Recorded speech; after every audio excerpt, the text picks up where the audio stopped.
When my panic attack started, I didn't want to admit I needed help. I told myself it was just stress, lack of sleep, too much caffeine. But when I started waking up in places I didn't remember walking to, parks, parking lots, sometimes just standing in my kitchen at 3 a.m., I gave in. My doctor recommended therapy, so I booked an appointment with a woman named Dr. Lawson. She was soft-spoken, the kind of person who made you feel like she already knew what you were going to say. Her office was small, bookshelves, a plant, and a single painting of a foggy forest. It smelled faintly of lavender. During our first session, she told me to record our conversations. "It helps with recall," she said. "Most patients forget the moments of progress." I nodded. It made sense. Every week I'd set my phone on the table, hit record, and just talk.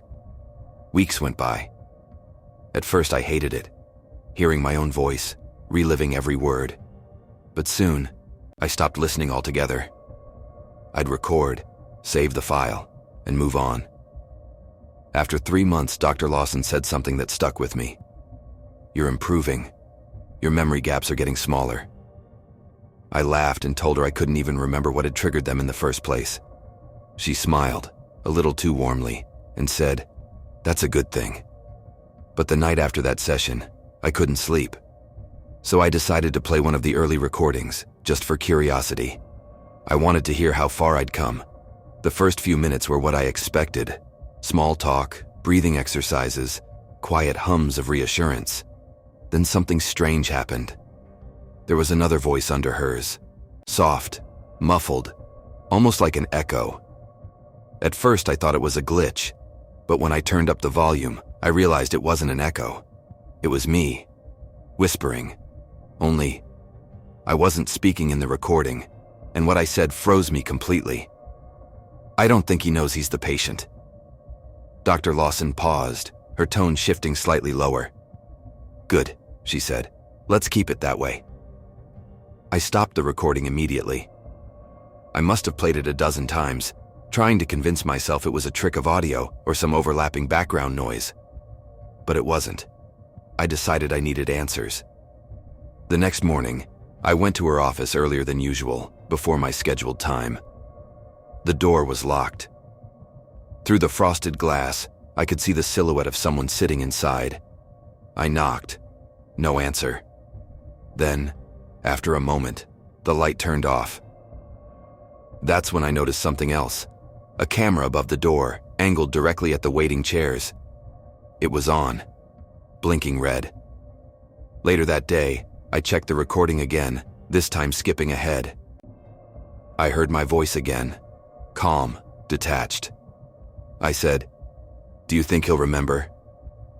Dr. Lawson whispered back, "He already has." I wanted to believe I was losing my mind. But then the audio changed, a scraping noise, like someone moving a chair.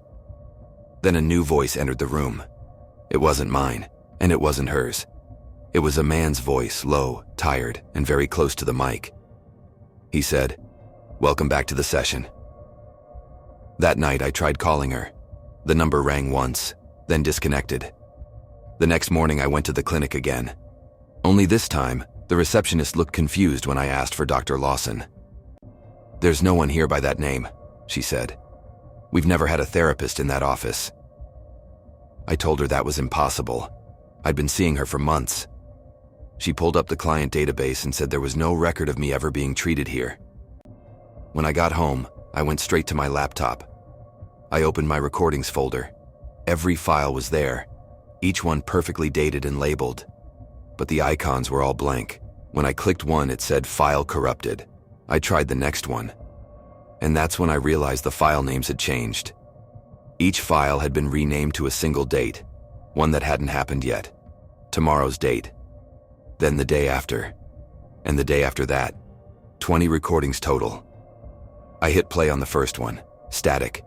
Then, faint breathing. And finally, my voice. Session 1. He's listening again. I looked up, and my phone was recording. On its own. I didn't even touch it. The screen showed the red timer counting up. The mic was active, but the timer wasn't counting seconds. It was counting backward. I picked up the phone, and a voice whispered through the speaker, barely audible. "You're making progress, Miles." Dr. Lawson's voice. Except I never told her my name was Miles. I smashed the phone against the desk. It didn't break. The screen froze on a single frame. The therapy room. The same lavender plant. The same foggy painting. And me, sitting across from her. Except this time she wasn't in the chair. I was. And on the table between us was a phone, still recording. The timestamp on the screen said tomorrow, 3 p.m. That's when my next appointment was scheduled, the one I never booked.